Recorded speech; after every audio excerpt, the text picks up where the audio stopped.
కొన్నిసార్లు కలత చెంది కృంగిపోయి చేతికి రాని స్థితికి వెళ్ళిపోయావు నువ్వు.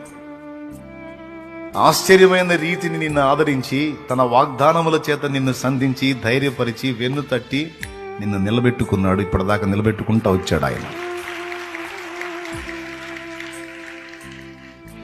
నలుగురిలో నవ్వులు పాలై నువ్వు కూర్చొని ఏడుస్తా ఉంటే క్రొత్త వాగ్దానం ఇచ్చి నీకు ఛార్జ్ చేశాడు ఆయన.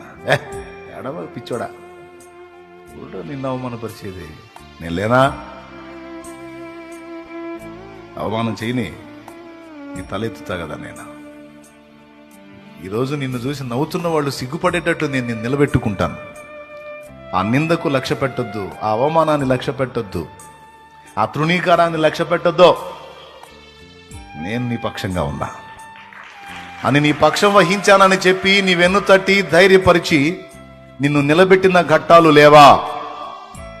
నీ జీవితంలో ఒక్కటి కూడా లేదా? ఆయన నిన్ను ధైర్యపరిచింది లేదా? గుండె చెదిరిన వేళ నిన్ను ఓదార్చింది లేదా? వ్యాధిని బట్టి నువ్వు కలత చెందితే నేను లేనా, స్వస్థపరుస్తానని నిన్ను ధైర్యపరిచిన దాఖలాలు లేవా? ఉన్నాయా లేవా? అవమానాలు ఎదుర్కొని సిగ్గుతో తలదించుకొని కుమిలి కుమిలి ఏడుస్తున్న వేళ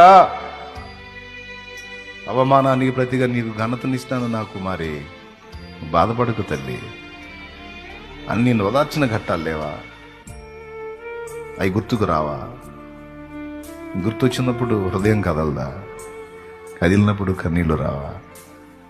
ప్రేమ పుట్టదా?